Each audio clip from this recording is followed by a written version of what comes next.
Hi! Today we're going to read a book called Babushka Baba Yaga. We have a Y in this book for Yaga. Babushka Baba Yaga. This is by Patricia Polacco, one of my favorite authors.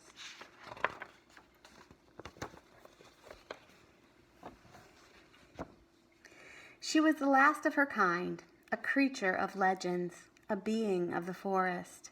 She ruled her woods alone. She ate alone and slept alone, her loneliness made more bitter by the stories that were told of her, stories of the terrible, horrible Baba Yaga. And she watched sadly from afar as the people of the nearby village celebrated the seasons of their lives together, kept holidays together, and rejoiced at weddings. Most of all, they pleasured in the birth of their young. How her arms ached just to hold a little one, if only for a moment. How she longed to have a young one of her own, but she was old now and she knew it would never be. Many mornings the babushkas bustled by her in the forest with their grandchildren. I wish I had a grandchild, she would say to herself. And then one day she came close to the dasha of one of the babushkas. She saw some of her clothes drying on the clothesline. I shall borrow these, thought Baba Yaga. I will be a babushka instead of a Baba Yaga. So babushka is a grandmother, right? She looked at the reflection of herself in the stream. I shall have to scrub the forest from my skin, cut my nails, comb my hair, but my ears, she said with a sigh. What will I do about my ears? And then she remembered, babushkas always wore scarves. She carefully dressed herself. Yes, she said with glee, I look just like a babushka. She bade the creatures of the forest a fond goodbye. I am going into the village, she beamed. As she entered the village, she was warmly greeted by the other babushkas sitting under the shade of the tree in the center of the square. Come on, sister, sit with us, one of them said. Baba Yaga smiled and sighed. No one recognized her. She showed her a brand new baby that had been born just that morning. This is my grandchild, one proud babushka chirped. And this is my Masha. Isn't she dear? One after another, the babushkas shared their babies with her. Just then, Natasha and her little son Victor passed by them. One of the babushkas whispered, Too bad. That little one has no babushka to take care of him while her mother works. As they went on admiring the other babies, Baba Yaga walked right after Natasha and Victor. She followed them down the road and into the little house. Old one, Natasha greeted her cheerfully. How is it that you are here? Perhaps you can help me, Baba Yaga said. I am new in this village and I'm quite alone. I need a place to stay. I can cook, I can clean, and I can take care of your son for you. But I have no money to pay you, Natasha answered sadly. I need no money. All I need is a place to rest my old head and perhaps a little food. Then you shall indeed stay with us, old one. Kiss your eyes and I hold you in my heart, Baba Yaga said happily, and stay she did.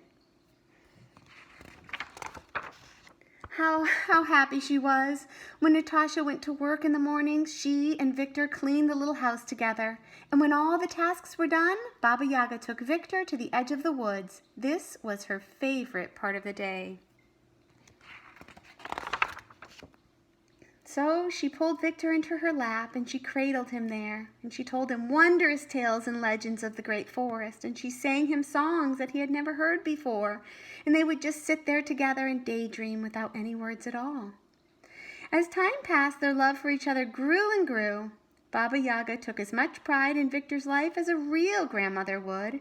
She was well loved in return, and she had earned her place with all the other grandmothers under the shade in the village square. Baba Yaga was so happy and content with her new life.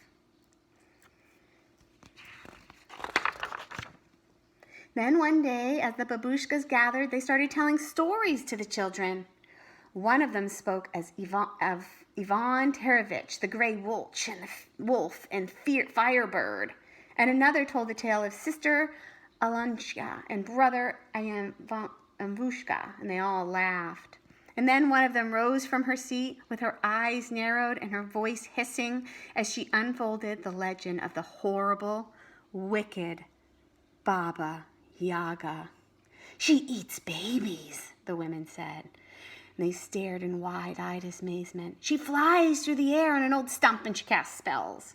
She comes out of the forest and she takes children in the dead of night," another warned. "She's ugly, a hag, evil and hateful," another one sang out. "And if you don't behave, she will come and get you," one of them said to Victor, and he hugged Baba Yaga close. So what do you think? Are those things they're saying about Baba Yaga true? Why do you think they would say those things? I think it's because they don't know Baba Yaga, and she looks kind of scary, right? She looks different, maybe a little scary, and so they make up these stories about her that are not true. And they don't know that that's Baba Yaga, right? She's in a disguise. That night, when she put Victor to bed, he cried himself to sleep. Baba Yaga tried to calm him, but her own heart was so heavy and sad. There was only one thing to do: go back to her home in the forest before Victor would learn who she really was. She left a note for Victor and his mother saying, "I kissed your eyes and I hold you in my heart, my beloved ones. I will never forget your kindness." And she signed it, "Your Babushka," and she left, never to return. So she's worried. She doesn't want Victor to find out she's Baba Yaga because he might be afraid of her. So she's going to leave, even though she doesn't want to. For a very long time, Victor went to the edge of the forest almost every day. It helped him remember his Babushka, whom he missed so much. And then, one day, as he sat, he saw yellow, evil eyes peering at him from the deep blackness of the forest. And when he could make out the shapes that went with the evil burning eyes, he saw that the eyes belonged to a pack of wolves. He screamed for help, but he was soon surrounded by them. The villagers came running, but the wolves snapped at them and snarled when the villagers tried to get close to Victor. "Oh, please," his mother cried, "someone, save my baby." And at that very moment, the trees parted, and out of the forest crashed a fearsome creature, snarling and gnashing its teeth at the wolves. "The Baba Yaga!" the crowd screamed. The creature eyed them menacingly as it sprang like a cat at the wolves, and the wolves scattered away and ran. Then the creature moved closer to the child, who was howling with fright. And when the gnarled hands reached for the boy, his mother screamed, and a voice from the crowd said, "The Baba Yaga is going to eat him!"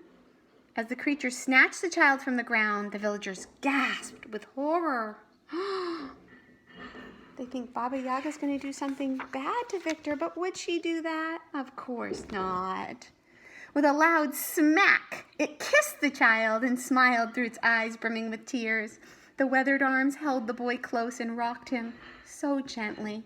Although she didn't look the same, Victor knew that that warm hug was his Babushka. "Babushka!" Victor cried, and he hugged her back.